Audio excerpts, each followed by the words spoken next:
Il est normal que les exploitations agricoles familiales qui prennent de l'expansion finissent par avoir besoin d'embaucher du personnel supplémentaire afin d'obtenir de l'aide. Pour réussir, une exploitation en plein essor doit se doter d'un plan de ressources humaines et des compétences nécessaires pour gérer les employés qui ne sont pas des membres de la famille. Bien entendu, le principal objectif visé consiste à embaucher les bonnes personnes et à maintenir leur motivation. Qu'arrive-t-il toutefois lorsqu'il faut mettre à fin une relation avec un employé parce que cela ne fonctionne pas? Il est préférable de consulter un avocat qui possède des connaissances spécialisées en ressources humaines en vue de l'élaboration de votre processus d'embauche et de cessation d'emploi. Que vous comptiez 1 ou 50 employés, les conseils qui suivent vous aideront à mener à bien le processus de cessation d'emploi de façon harmonieuse et vous mettront à l'abri des poursuites. Mettre fin à un emploi est une tâche qui doit être effectuée de la bonne façon pour les bonnes raisons. À des fins de protection de l'employeur et de l'employé, fournissez aux nouveaux employés que vous avez embauchés une description écrite de leur poste et des attentes fixées en matière de rendement.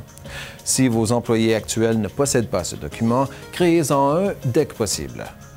De plus, établissez des responsabilités et des attentes avec clarté. Il ne faut jamais congédier un employé dans l'agitation du moment, quelle que soit la faiblesse du rendement de l'employé.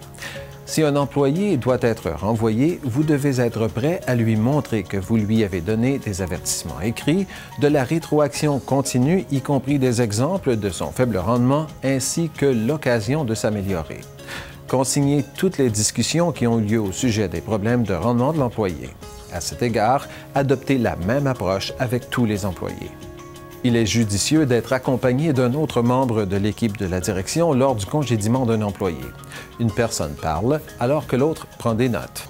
Exposez de façon claire les raisons qui justifient le congédiement et n'oubliez pas de mentionner à l'employé qu'il a eu des avertissements écrits et de la rétroaction au sujet de son rendement. Versez à l'employé tout salaire, commission et paie de vacances qui lui sont dus lors de cette rencontre. Si la discussion s'échauffe, restez calme.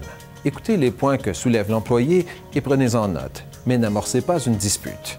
Après le congédiement, ne discutez pas de la situation au travail et évitez de faire des remarques désobligeantes au sujet de l'ex-employé.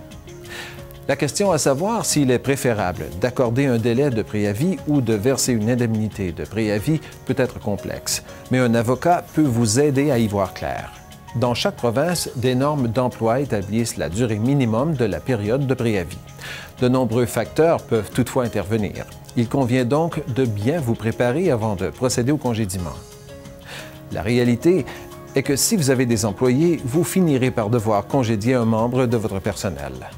En connaissant la bonne façon de faire, vous mettrez votre exploitation agricole à l'abri des querelles juridiques avec des ex-employés et deviendrez un employeur plus professionnel et plus responsable.